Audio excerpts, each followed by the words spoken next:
దానాన్ని గురించి తరచు కీర్తిస్తూ ఉంటే యాచన గుర్తు వచ్చింది. ధనికులు దాన నిరతులు కావాలంటే మరి వారి నుండి ధనాన్ని గ్రహించేవారుండద్దు. దీంతో యాచకుల సంఖ్య పెరుగుతుంది. యాచకులు పెరగడం నీతివేత్తలకు సమ్మతం కాదు, ఆర్థికవేత్తలకు సమ్మతం కాదు, సమతావాదులకు అసలే సమ్మతం కాదు. అర్థించడం ప్రధానంగా రెండు రకాలు. ఒకటి స్వార్థం, మరొకటి పరార్థం. తన పొట్ట పోషించుకోను ఆలుబిడ్డలను శాఖను యాచించటం భిక్షాటనం కింద వస్తుంది. కుంటి గుడ్డి వంటి అశక్తులు సన్యాసుల వంటి విలక్షణులైన ఉత్తమాశ్రములు తప్ప ఇతరులెవ్వరూ అసలు యాచింపనే రాదు. వీరిని పోషించాల్సిన బాధ్యత సమాజానిది, గృహమేధులది, ప్రభుత్వాలదిని. ఇహ పరార్థ యాచన ఏ గుడో గోపురమో కడతామని ధనమివ్వమని అడగడం. యజ్ఞయాగాదులు అనరుస్తాం, 10,000 లక్షో సమర్పించి యాజమాన్యం పొందండి అనడం చూస్తూ ఉంటాం. ఇది యాచన కాదు, వీరి యందు అనృశంస్యం. వీరి పరమార్థం పండిస్తామని నిర్వాహకులు ఎంతో ఔదార్యంతో కల్పిస్తున్న మహావకాశం. ఇది అర్థింపు కాదు, రాజసంగా పుచ్చుకోవడం.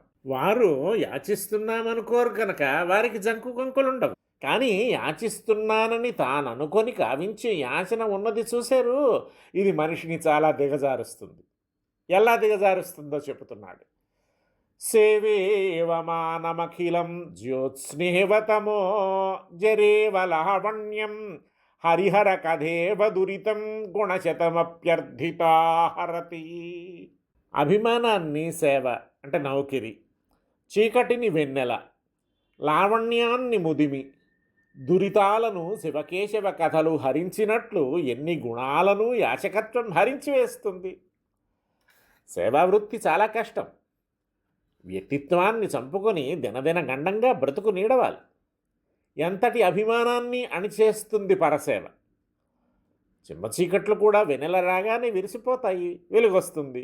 వయసులో లోకాన్ని వెర్రెత్తించిన అందచందాలు ముసలితనం రాగానే మరుగున పడిపోతాయి. 100 గుణాలు వీడిలో ఉన్న యాచనకంటూ బయలుదేరాడంటే అవన్నీ ఒక్కసారి కలిసికట్టుగా ఎగిరిపోతాయి. యాచకత్వం వల్ల మనిషి పడే అవమానాలు ఇన్ని అన్నీ కావు. విశ్వామిత్రుడు హరిశ్చంద్రుణ్ణి అర్థించడం, కౌత్సుడు రఘువును కోరడం వంటివి యాచనలు కావో. ఆ రాజుల బాధ్యత వారికి ఏం కావాలో కొనుక్కొని అవి సమకూర్చడం. తమ దగ్గర లేకపోయినా సంపాదించి మరీ ఇవ్వాలి, సంతోషపెట్టాలి. ఆ పని చేస్తాడు రఘుమహారాజు. యాచనలో కూడా సాధారణాలు అసాధారణాలు ఉంటాయి. పూర్వం రాజాస్థానాలకు వెళ్ళేవారు కవులు, పండితులు మొదలైన వారు. తమ విద్యలను ప్రదర్శించేవారు. రాజును మెచ్చి పారితోషకాలు అందించేవారు. వాడు రాజుగారి చేత సన్మానాలు పొందేడు అనేవారు తప్ప రాజును అడుక్కున్నాడనేవారు కాదు. అదంత హుందాగా నడిచేది. వెలితి కక్కుర్తి కనపడేవి కావు. ఈ యాచనకు దానికి పోలిక లేదు.